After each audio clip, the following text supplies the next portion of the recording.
students, welcome to my channel Brighter Kal. My name is धीरज लालवानी.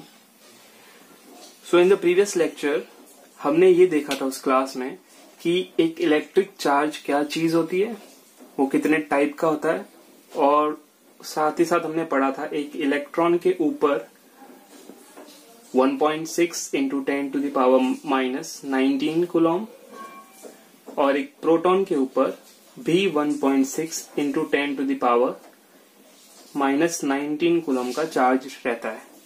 फर्क सिर्फ ये होता है कि इलेक्ट्रॉन पर नेगेटिव और प्रोटॉन पर यही चार्ज पॉजिटिव होता है. ओके. अच्छा, एक और चीज जो मैंने उस वीडियो में नहीं बताई थी, कूलम जो है वो एक एसआई यूनिट होगी और चार्ज के लिए जो सीजीएस यूनिट होती है that is ESU, electrostatic unit. ठीक है. और अगर 3 into 10 to the power 9 ESU की बात करूं तो इससे आपका 1 कूलम बन जाता है. राइट. ये आपका 1 कूलम बना देगा. ओके. सो आज हमको पढ़ना है द टाइप्स ऑफ चार्जिंग, कि किस तरीके से किसी भी बॉडी को चार्ज किया जा सकता है. ओके. ठीक है. So the first method of charging is friction. Right. Friction में क्या होता है, हमें पता है कि कोई भी दो सरफेसेस को आपस में जब रब करते हैं, उनको कांटेक्ट में ला करके एक तरह से रगड़ते हैं जब उनको, तो रगड़ने पर होता क्या है कि कुछ एनर्जी हम दे रहे हैं उसको और वही एनर्जी हीट एनर्जी के फॉर्म में प्रोड्यूस हो जाती है. तो फ्रिक्शन से क्या होता है, जैसे हम दो हाथों को भी आपस में से रब करेंगे तो यहाँ पर क्या होगा, हम जो वर्क कर रहे हैं उसकी वजह से एनर्जी क्रिएट हो रही है. ठीक है. तो एग्जाम्पल के लिए मान लो मेरे पास दो सब्सटेंस है, एक प्लेट ए है और एक प्लेट है बी की. एक है ए और एक है बी. अब मैं क्या करूंगा, इन दोनों को आपस में रब करूंगा. तो रब करने पर होगा ये कि दोनों की प्रॉपर्टीज, केमिकल प्रॉपर्टीज अलग अलग है, बिकॉज दोनों अलग अलग टाइप के मैटर है. ठीक है. मैंने अज्यूम किया आयनाइजेशन एनर्जी ऑफ ए जो है वो कम है आयनाइजेशन एनर्जी ऑफ बी के. यानी ए से इलेक्ट्रॉन को बाहर निकालने के लिए मुझे कम एनर्जी चाहिए, वहीं दूसरी ओर बी में कंपेरेटिवली ज्यादा एनर्जी चाहिए. तो जब मैं इनको रब करूंगा आपस में, अभी ये दोनों न्यूट्रल हैं, both are neutral right now, neutral and neutral, दोनों न्यूट्रल हैं. तो अब जब मैं इसको एनर्जी दूंगा तो वो पार्ट जिसका आयनाइजेशन एनर्जी कम है वो उस एनर्जी को गेन करके जल्दी से अपना एक इलेक्ट्रॉन बाहर निकाल देता है, वो अपना इलेक्ट्रॉन बाहर दे देगा. और हमें पता है कि जिस पार्ट से इलेक्ट्रॉन बाहर निकलेगा वो पॉजिटिवली चार्ज्ड हो जाएगा और यही इलेक्ट्रॉन सामने वाला उसको एक्सेप्ट कर लेता है, तो वो नेगेटिवली चार्ज हो जाएगा. राइट. तो अब बेसिकली डिपेंड करता है आयनाइजेशन एनर्जी पर.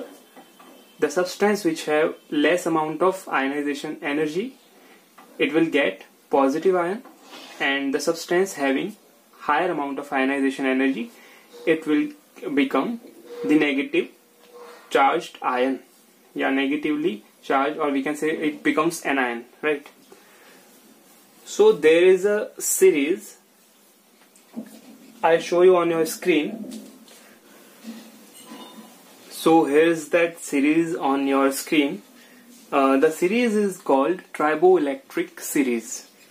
Right. So in this series you can see from top to bottom cat or rabbit fur, then glass, wool, paper, silk, plastic, copper, then rubber, umber, ebonite, they all are given, right, from top to bottom. Cat or rabbit fur is present at the topmost position and ebonite is present at the bottom position. So in this series, in this triboelectric series, when you are moving from up to down, the ionization energy is increasing. You can conclude that, right? The ionization energy is increasing. So just suppose I take two things. One is cat fur. If I am taking cat fur,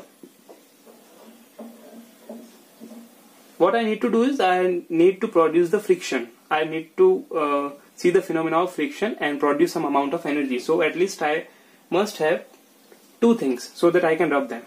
So I'm taking one as the fur of any animal like cat, rabbit, etc. And then I'm taking plastic. First is cat fur, second is plastic. You can see both are in this series. Cat fur is at upper position, means it has less ionization energy, and plastic means it has comparatively higher ionization energy. तो यहाँ basically अब होता यह है कि जो इस series के अंदर ऊपर आ रहा है इसका मतलब उसकी आयनाइजेशन एनर्जी कम है, और जिस चीज की आयनाइजेशन एनर्जी कम होती है वो बहुत जल्दी से क्या करता है, इलेक्ट्रॉन को निकालने का ट्राई करता है। तो जो चीज ऊपर आ रही है वो प्लस प्लस जल्दी बनाएगी इस सीरीज के हिसाब से, और जो नीचे आ रहा है वो नेगेटिवली चार्ज होगा, राइट। तो इन दोनों को जब मैं आपस में रब करूंगा, कैट फर और प्लास्टिक को, तो बिकॉज कैट फर ऊपर आ रहा है इस सीरीज में तो ये पॉजिटिवली चार्ज बन जाएगा, और प्लास्टिक के साथ इसको रब कर रहे हैं, इसका मतलब इसने इलेक्ट्रॉन निकाला है, that's why it is becoming cation, right. इसके ऊपर मीन्स पॉजिटिव चार्ज आ रहा है, और यहाँ प्लास्टिक क्या करेगा, उस इलेक्ट्रॉन को लेकर के नेगेटिव बनाएगा, क्योंकि प्लास्टिक कैट फर के कंपैरिजन में सीरीज में नीचे आ रहा है, राइट। ओके, अगर मैं एक और एग्जांपल ले लूं, जैसे मैंने एग्जांपल लिया ग्लास का, एक ग्लास की रॉड हो गई, ग्लास रॉड,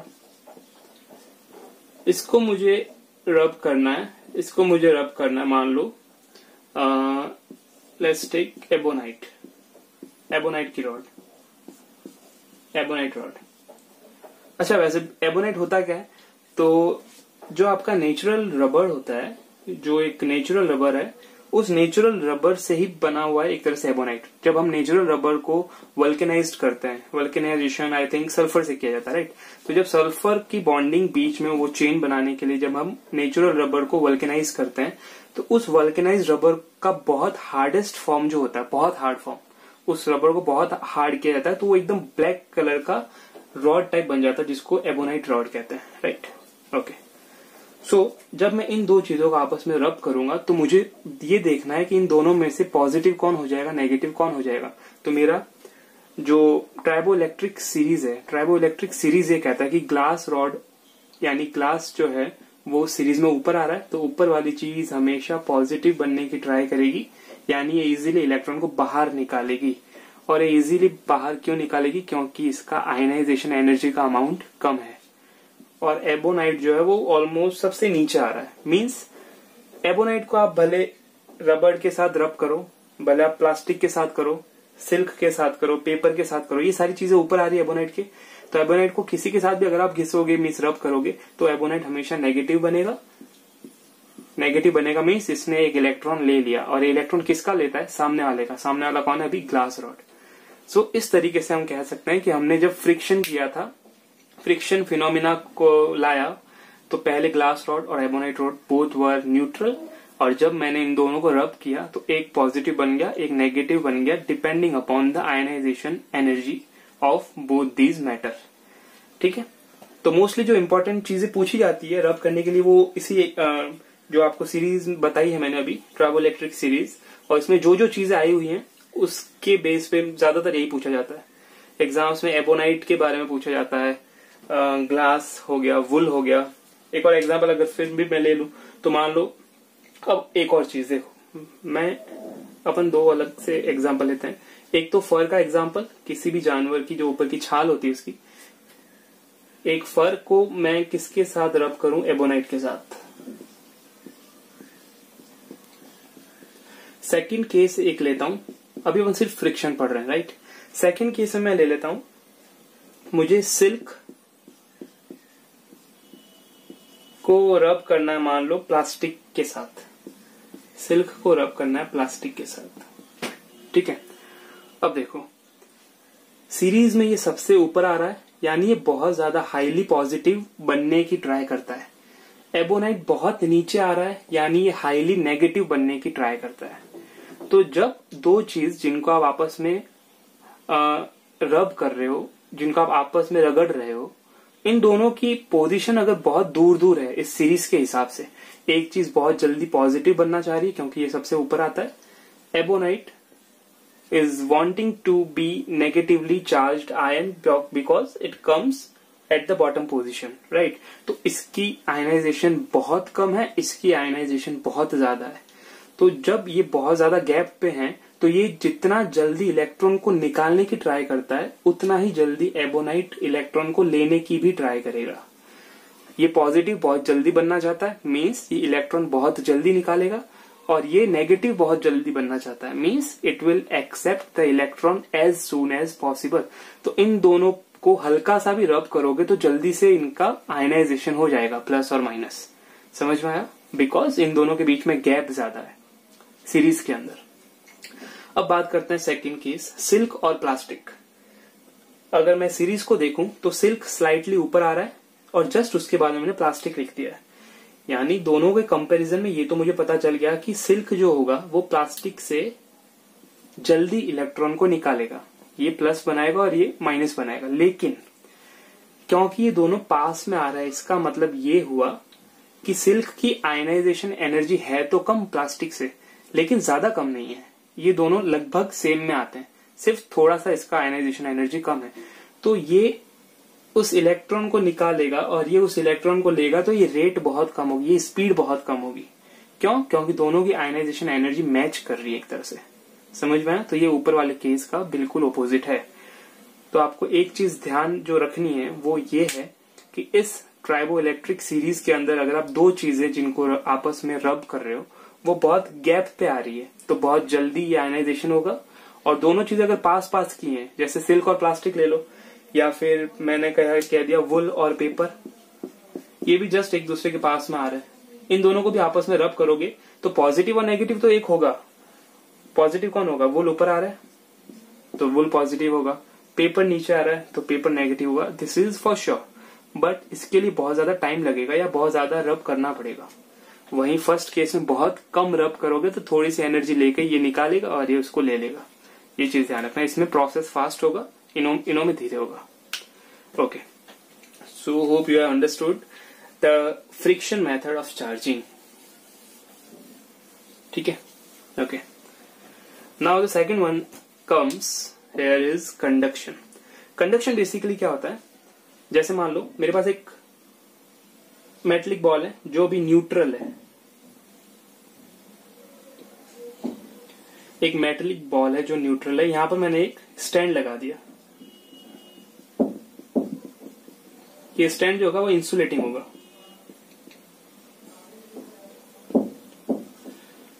अब मैं एक और मेटलिक बॉल इसके पास में लेके आऊं जो मान लो पॉजिटिवली चार्ज्ड है, मान लो इसके बाहर पॉजिटिव,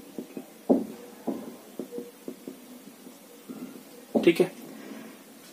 भले बाहर हो, देखो कंडक्टर जब होगा तब बाहर सरफेस पे चार्ज डिस्ट्रीब्यूट होता है, और अगर कंडक्टर नहीं है, नॉन कंडक्टर है, तो उसके वॉल्यूम में भी चला जाता है वो, ठीक है।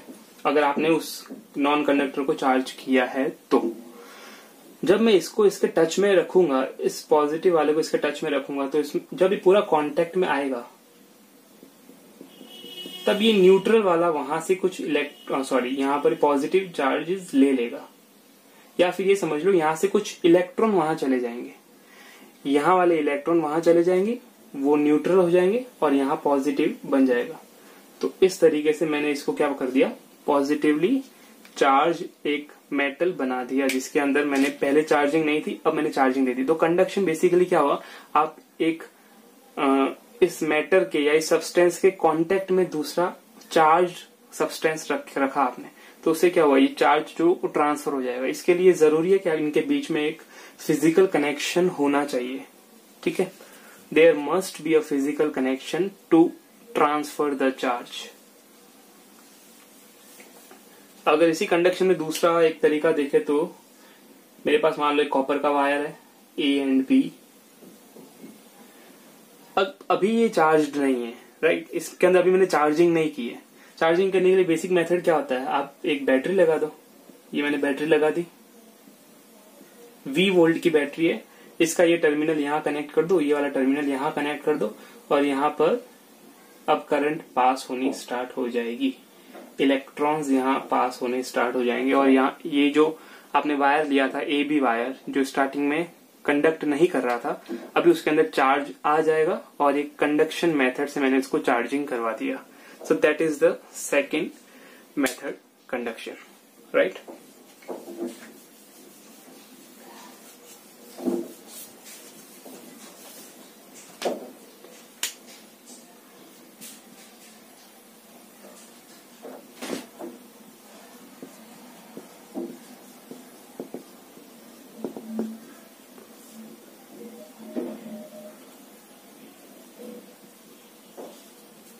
Okay, so here is your last method of charging, induction। अब इंडक्शन में देखो होता क्या है, कंडक्शन में आपको फिजिकल कांटेक्ट रख करके सामने वाले को चार्ज करना पड़ता है। जैसे एक वायर को मुझे जोड़ना पड़ेगा बैटरी से, after that the wire will get charged. Induction में क्या होता है, सपोज आई हैव दिस पेटलिक पार्ट, यहाँ पर इंसुलेटिंग स्टैंड लगाना है। इंसुलेशन क्यों करते हैं अपन यहाँ पर, ताकि यहाँ पर अगर आप कोई चार्ज दो तो वो चार्ज ट्रांसफर नहीं हो जाए, ठीक है, वो चार्ज आपस में कंडक्ट नहीं हो जाए। क्योंकि देखो ये अगर कंडक्टर हुआ, ये स्टैंड अगर कंडक्टर हुआ और सामने आपने कंडक्ट करवा दिया, इसमें मान लो मैंने चार्ज दे दिया किसी मेथड से, तो ये कंडक्टर और वो कंडक्टर के बीच में कांटेक्ट हो गया, तो अब कंडक्शन मेथड से यहाँ पर क्या हो जाएगा, चार्ज का ट्रांसफर हो जाएगा। मुझे अभी कंडक्शन नहीं करवाना है, मुझे इसको ही चार्ज करना है सिर्फ। तो क्या करेंगे, मान लो इसके पास में मैंने एक ऐसा मेटलिक बॉल रख दिया जो पॉजिटिवली चार्ज था हर जगह से, ये मान लो पॉजिटिवली चार्ज है। मैं इसको धीरे धीरे इसके पास में लेके आऊंगा ना, तो अभी तो स्टार्टिंग में ये न्यूट्रल है। न्यूट्रल मीन्स यहाँ पॉजिटिव और नेगेटिव आयंस तो हैं, ध्यान रखना। न्यूट्रल है यानी सब्सटेंस है, सब्सटेंस है यानी एक एटम होगा इसके अंदर, और एटम होगा इसका मतलब इसके अंदर इलेक्ट्रॉन प्रोटॉन का बैलेंस होगा, यानी कि पॉजिटिव और नेगेटिव आयन जो होंगे वो बराबर होंगे। इसका मतलब ये न्यूट्रल है। अब जब इसको आप पास में लेके आते हो तो क्या होता है कि ये जो न्यूट्रल आयंस होते हैं वो टूटते हैं। और टूटते क्यों है, क्योंकि इस पॉजिटिव पार्ट का एक एरा बनता है। एरा बनता है मीन्स एक फील्ड बनता है, और इस फील्ड की वजह से यहाँ पर जो भी नेगेटिव पार्ट होता है ना, वो इसकी तरफ अट्रैक्ट हो जाता है। जब मैं इसको पास में लेके आऊंगा तो इस न्यूट्रल के अंदर जो नेगेटिव पार्ट के आयंस होंगे वो एक साइड आ जाएंगे, तो negative negative negative negative negative ये यहां आ जाएंगे। अब नेगेटिव पॉजिटिव तो सेम है, उस आयन से टूट गए, उस न्यूट्रल पार्ट में से टूट के नेगेटिव इधर आ गए, तो इसका मतलब क्या हुआ, उतने के उतने पॉजिटिव भी बनेंगे। पॉजिटिव इसकी ऑपोजिट साइड पे आ जाएंगे। यहां मैंने एग्जांपल के लिए अगर 5 नेगेटिव बनाए तो मैं 5 पॉजिटिव बनाऊंगा। अगर आप दोनों को देखोगे तो ऐड करोगे तो 0 हो जाएगा। इसका मतलब अभी भी ये न्यूट्रल है, लेकिन इस मेथड को क्या बोलते हैं, इस चीज को बोलते हैं रीडिस्ट्रीब्यूशन ऑफ चार्ज। जो चार्ज इसके अंदर था वो रीडिस्ट्रीब्यूट हो गया। 5 नेगेटिव पार्ट इधर चले गए, 5 positive part will go towards the right side, right. अब अगर इसको मैं हटा दूं, इसको अगर मैं यहां से हटा दूं तो क्या होगा, तो ये वापस प्लस माइनस मिक्स हो जाएंगे और ओवरऑल पूरा न्यूट्रल चार्ज बन जाएगा, वहां रीडिस्ट्रीब्यूशन खत्म हो जाएगा। लेकिन मैं चाहता क्या हूं, मुझे इसको इंड्यूस तो अभी आपने करवा दिया, इंड्यूस ये हो चुका है, ठीक है, लेकिन दिक्कत ये है कि इसको अगर हटा दूं तो ये इंडक्शन खत्म हो जाएगा। इस मेथड को इंडक्शन कहता है। तो इंडक्शन का आपका मेन मोटिव क्या है, मुझे इसको चार्ज करके रखना है परमानेंटली, मान लो। तो अब मुझे करना क्या होगा, तो मैं यहां से इस पार्ट से ग्राउंड कर दूंगा या अर्थिंग कर दूंगा। अर्थिंग में बेसिकली क्या होता है, आप एक्सेस अमाउंट ऑफ चार्ज जो बनता है ना किसी भी बॉडी पर, उसको आप अर्थ के अंदर डाल देते हो। क्योंकि अर्थ एक तरह से ये समझ लो कि एक बहुत बड़ा चार्ज स्टोरेज करने का डिवाइस मान लो उसको।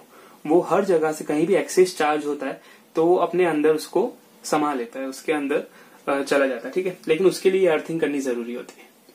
जैसे घरों में अपन अर्थिंग करते हैं ना, अर्थिंग के लिए क्या करते हैं, नॉर्मली एक गड्ढा खोदा जाता है, डिग किया जाता है, उस गड्ढे के अंदर थोड़ा गहराई में, लगभग समझ लो थोड़ा 4-5 मीटर अंदर गड्ढा खोदते हैं। फिर उसके अंदर अपन कॉपर का एक वायर डालते हैं, सॉरी कॉपर की प्लेट डालते हैं, फिर एक कॉपर का वायर निकलता है। नीचे कॉपर की प्लेट होगी, फिर एक कॉपर का वायर निकलेगा, यहाँ पर इसके साथ में ऐड की जाती है कुछ चीजें जो शायद ग्रेफाइट वगैरह कुछ होता है, आई थिंक ग्रेफाइट चारकोल वगैरह का टुकड़े वगैरह होते हैं, ठीक है, वो इसके ऊपर डाले जाते हैं। एंड देन यहाँ पर एक पाइप लगा दिया जाता है। पाइप इसलिए लगाता है क्योंकि ये कॉपर का जो वायर है ना वो खुला नहीं रहना चाहिए, इसको इंसुलेशन मिलना चाहिए चारों ओर से, ठीक है। तो यहाँ पर ग्रेफाइट चारकोल ये सारी चीजें इनके टुकड़े डाल दिए जाते हैं। और फिर यहाँ का एक कनेक्शन होम अप्लायंसेस के साथ किया जाता है, इसको बोलते हैं अर्थिंग, ओके।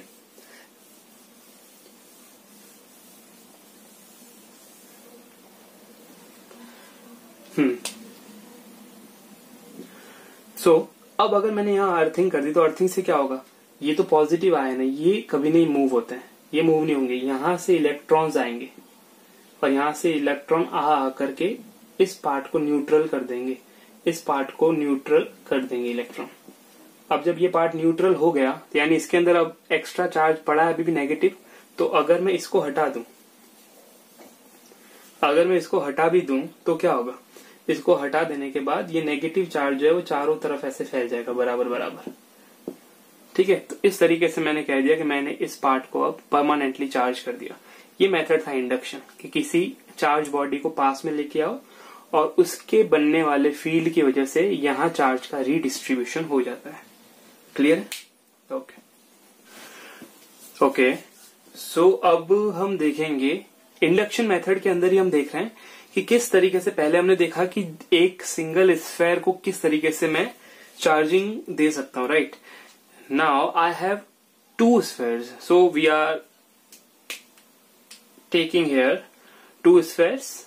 फर्स्ट केस में मैंने दो स्फेयर लिए, दोनों क्या है, न्यूट्रल है आपस में, यहाँ पर कोई भी चार्ज नहीं है और एक इस स्टैंड पर खड़े हैं, यहाँ पर एक इंसुलेशन प्रोवाइड करवाया हुआ स्टैंड है या फिर इंसुलेटिंग स्टैंड है, राइट। तो देखो यहाँ पर ये दोनों जो स्फेयर्स हैं अभी ये एक दूसरे के कांटेक्ट में, and they both are neutral in the first case. अब सेकंड केस में हमने क्या किया है, इस केस के अंदर मैंने एक पॉजिटिवली चार्ज्ड रॉड को इस लेफ्ट वाले स्फेयर के पास में लाया है। तो क्या होगा, यहाँ पर ये पोर्शन जो होगा वो इंड्यूस हो जाएगा। तो अगर इस पूरे सिस्टम को क्योंकि एक दूसरे से कनेक्टेड है, तो इस पूरे सिस्टम को मैं एक सिंगल सिस्टम समझ सकता हूँ। दोनों स्फेयर जो हैं ये एक सिंगल सिस्टम कहलाएंगे। तो जब मैं एक पॉजिटिव रॉड इसके पास लेके आऊंगा तो नेगेटिव पार्ट यहाँ आ जाएगा, क्योंकि पॉजिटिव है तो ये रीडिस्ट्रीब्यूशन होगा, and positive part will go towards the right part. तो मीन्स इस स्फेयर में, इस पूरे सिस्टम में most of the negative part उस साइड होगा लेफ्ट में और most of the positive part होगा राइट में। ओके, सेकेंड केस में ये हुआ है, we are providing the induction here, right. In the third case, अब इसको ही आगे बढ़ाया है। थर्ड केस में मैंने क्या किया है, रॉड को भी रखा है, लेकिन यहां पर मैंने इन दोनों स्फेयर को जो कि एक दूसरे के कांटेक्ट में थे, यहां पर मैंने अब इनको अलग कर दिया, राइट। अब देखो यहां पर जब ये अलग हो गए तब इनके बीच में किसी भी तरह का कंडक्शन नहीं होगा। कंडक्शन क्यों नहीं होगा, क्योंकि कंडक्शन के लिए आपको क्या चाहिए होता है, you need a physical connection, right, you need a physical contact. तो अब वो फिजिकल कॉन्टेक्ट इन दोनों में तो है नहीं, ठीक है, ठीक है। ये पूरा का पूरा एक सिस्टम था पहले, अब ये पूरा एक सिंगल सिस्टम नहीं है। ये रॉड यहीं पे होगी थर्ड केस के अंदर। अब फोर्थ केस में आता है, मैंने इस रॉड को यहां से हटा दिया, रॉड को हटा दिया। तो रॉड का काम था इसके जो नेगेटिव आयंस थे, जो भी नेगेटिवली चार्ज्ड पार्टिकल्स थे, सबको वो अपने साइड ला के रख रहा था, right. This rod was attracting the negative ions or the negatively charged particles towards this side. अब होगा ये कि when I will remove this rod, then ये negative part और ये positive part बचेगा। You can see here in the fourth case, ये negative जो इधर था वो इस साइड आ गया, पॉजिटिव इस साइड आ गया। क्यों? क्योंकि हमें पता है कि नेगेटिव और पॉजिटिव एक दूसरे को क्या करते हैं, अट्रैक्ट करते हैं। वहां अट्रैक्ट क्यों नहीं कर पा रहे थे, क्योंकि वहां पर इस नेगेटिव के पास में जस्ट पॉजिटिव अलग से पड़ा था, तो ये डिस्टेंस ज्यादा है, तो ये उसकी तो तरफ अट्रैक्ट नहीं होगा, ये इसकी तरफ अट्रैक्ट होगा। लेकिन जब इसको हटा दोगे तब इसका नेगेटिव और इसका पॉजिटिव दोनों एक साइड आ जाएंगे in the fourth case, right. अब यहाँ पर क्यों ये रिडिस्ट्रीब्यूट नहीं कर पाएंगे चार्ज को, इसका चार्ज और इसका चार्ज अब अलग चीज हो गई। वहां पर एक कांटेक्ट था, तो ये कंडक्शन से चार्ज को आगे पीछे मीन्स उसको ले सकते थे या दे सकते थे एक दूसरे को। ट्रांसफर ऑफ चार्ज वहां पॉसिबल था बिकॉज ऑफ कंडक्शन। अब यहाँ पर ये हो गया। फिफ्थ केस में मैं क्या करूंगा, देखो अभी भी एक दूसरे के कांटेक्ट में है, फिजिकल कांटेक्ट नहीं है, लेकिन इसका एरिया, इसका रीजन और इसका रीजन अभी भी एक दूसरे को अट्रैक्ट कर रहे हैं, तभी तो ये सारा का सारा पॉजिटिव इधर है और सारा का सारा नेगेटिव इधर है, right. In the fifth case what I will do, I will make the distance more, मैं इस डिस्टेंस को और ज्यादा बढ़ा दूंगा, I will increase the distance, right. When I increase the distance तब होता यह है कि अब इसका रीजन और इसका रीजन दूर दूर हो जाएगा, मीन्स अब इसका उससे कोई लेना देना नहीं है, कोई भी लेना देना नहीं है, ना तो कंडक्ट होगा, ना इंड्यूस होगा, ना कुछ होगा।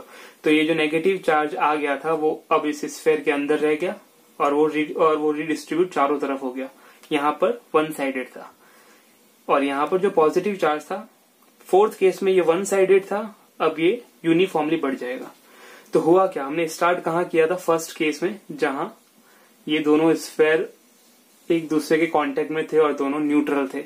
अब मैंने क्या कर दिया, दो अलग अलग स्फीयर बना दिए और दोनों में ही परमानेंट चार्ज आ गया, एक में नेगेटिव और एक में पॉजिटिव।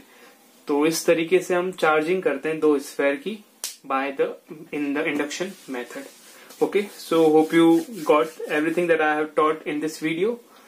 अब नेक्स्ट वीडियो में हम जो देखेंगे that will be about the properties of a charge. Charge किस किस टाइप की प्रॉपर्टीज रखता है, वो एडिटिविटी की प्रॉपर्टी रखता है, वो कंजर्वेशन ऑफ चार्ज रखता है, चार्ज चेंज नहीं होता है जब उसकी स्पीड बढ़ती है वगैरह, ये सब चीजें अपन पढ़ेंगे, राइट।